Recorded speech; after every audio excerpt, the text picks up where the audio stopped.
Ito na yung ano, sa may pintuan. Ayan o. Akyat na, akyat na. Ayun o. Pero maano na, maliwanag na siya. Oh. Ayan o, maliwanag na. Pero grabe o. Ayan yung inulan ngayon o. Ay, grabe.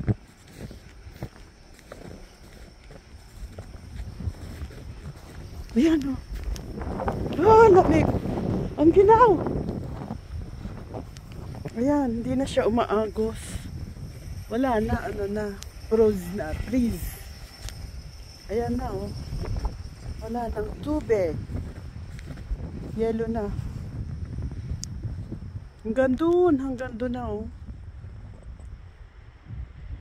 Hanggang doon na siya. Tsaka ayan. Ginaw. Maginaw.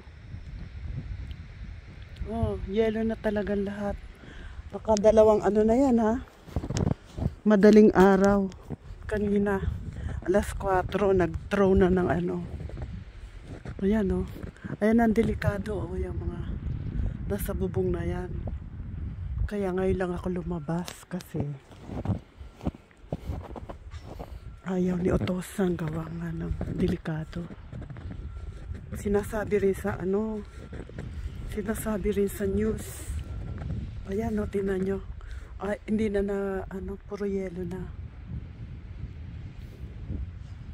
Ay, ang lamig. Maginaw. Ayan o. Yan ang delikado.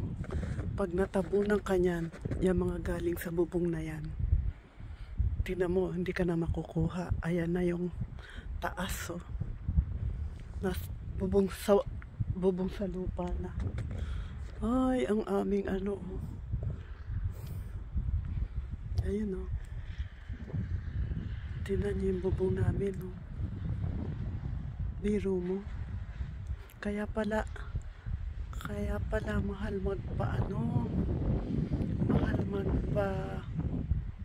palit ng ano, yung papinta lang yan. Ay,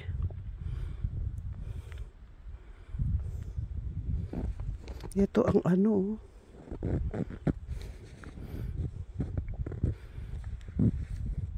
Nung isang taon hindi ganyan. Ayan o. Parang konti lang kasi nung isang taon ng inulan ng yelo. Ngayon grabe ano. Stop talaga yung ano ng tubig oh.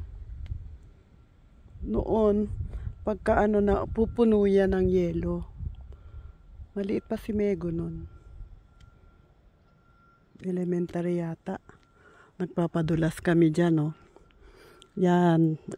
Gagawa si Otosan na ano hanggang dito oh. Kasi meron kami sorry. Sumasakay kami sa sorry. Ayun oh, sa labas nga nag-ano. Nadidinig niya yung tunog. Nag-ano nang. Tingin ko dito sa ano. Ayan, maliwanag na yung ano. Maganda-ganda na. Sana. Sabi, hanggang bukas pa. Sabi nga, hanggang bukas pa raw. Pero ayun na ang araw. Oh. Lumilitaw din siya pa. Paminsan-minsan. Ito, oh, grabe. Wala na talagang ano. Ay! Ang lakas ng hangin. Balik. Maano, oh. Ayan, oh. Malalaglag na, oh. Yan ang ano, pag nalaglag yan. Malalaglag na siya. Balik. Ginaw. Okay guys. Update lang to. Tatigil na siguro yan. Okay naman kami dito. Titigil na. Siguro last na yan. Kasi February eh. Kaya lang ito. Mahirap sa karsada pag ganito. Madulas. Pagka umaraw. Matigas. Titigas yung yelo. Bye. Thank you for watching, guys.